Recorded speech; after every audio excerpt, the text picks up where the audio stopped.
So today we're working on the '01 Impala. I'm sure this goes for other years, pretty much anything that has a 3.8 in it.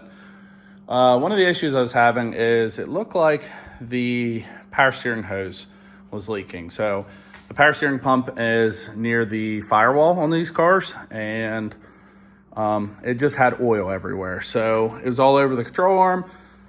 And I did a quick Google search of it, and once I realized that it actually wasn't the power steering hose, and I guess I got a low oil pressure light on today. Well, there's three things that it could possibly be on the passenger side. It could be the oil filter, which, let me show you, it's completely dry.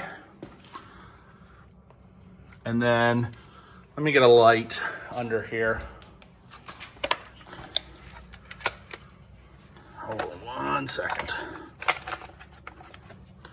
So as you can tell, everything is just completely coated. So it could also be the front main on these, which I was hoping it was not because I didn't want to fix it. And what it actually turned out to be was the oil pressure switch, which from Advance Auto, they're about $20. So you can see the green connector there right above, right on the side of the oil filter housing. That's where the switch is. So I'll show you how I determined that this was actually that. I don't know how I'm getting all the oil off everything, but it's literally everywhere. So let me start the car and I'll show you it actually is visibly pouring out of this, out of the sensor. So you can see the aftermath of everything that it's done. So this front drain pan, that is for the oil. It is a 15 millimeter. So go ahead and loosen that. I'm gonna let it drain out for a little bit, and then I'm gonna figure out what size this oil pressure switch is, and I'm gonna try to clean some of this up. This is really, really bad. So I don't have any sockets that are big enough to go over that. I'm gonna end up using a crescent wrench, so my hand's gonna be in the way, so I'm not gonna show this part, but the oil is still draining. And of course, like I said, let me back up. Once it's done draining, I'm gonna pull the pan over here and go ahead and do the oil filter too. I got another car quest. These cars take 10W30, and I'll be honest, that's all the oil that came out of this. So I'm very fortunate that I caught this when I did, because it probably would have cost me a motor, and I'm not trying to buy another car right now.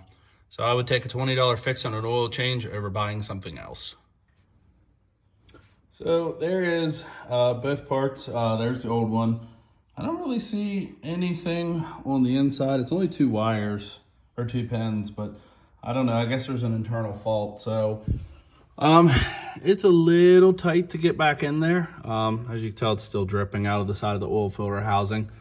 But I'm gonna go ahead and put the new one in and take the old filter off and put the oil cap or the oil drain plug back in. So let me get this all fixed and check the oil in it, or add oil, check it, and then this project's pretty much done. So I am going to take the oil filter off, add oil once I put that in, and then I'm actually going to leave that sensor unplugged to make sure that there isn't any more issues. And by the looks of it, I have no idea how long it's been leaking, but it's pretty bad. So it's probably going to continue leaking for a while too, because I'm not cleaning under here for a while. So it's just going to have rainbows. So let me finish this part up. I will add oil, and then we can verify that the oil leak has been fixed. Okay, so I got it in. I marked up it a little bit. I used a pair of pliers to get in there since I did not have the correct size wrench. I believe it's like a 26 or 27. I got it super tight anyway. And I went ahead and put the oil filter on. I put just a little bit of oil around the O-ring, make sure the plastic's off, and I already tightened the drain plug up. So I'm not gonna be able to check the oil until I get this wheel on and put it back down on the ground, but I at least wanna verify after I put engine oil in there and I start it, that it's not leaking out of there anymore. And then I'll plug the sensor back in, put the wheel on, and then lay it down to make sure that it's not leaking. Okay, sorry it's a little bit loud, but you can obviously see that nothing's leaking. So let me shut the car off real quick. So obviously nothing's leaking underneath the car or anything. I need to put the wheel back on, actually put it down level. and then go ahead and check the oil. I only put 4 quarts in it. I think it takes 4.5. So that's it. Everything's pretty much good. I need to plug the sensor back in, but this isn't a hard job. Where the sensor is, it's a little hard to get to.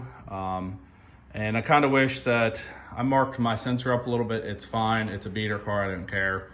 Obviously, if it was somebody else's car or a car that I actually really cared about, then I would have went and got the right size wrench for it. So as long as it's tight and it's not leaking, which mine is, we are good to go. So thanks for watching. Like I said, this is pretty easy. I give it like a 2 out of 5.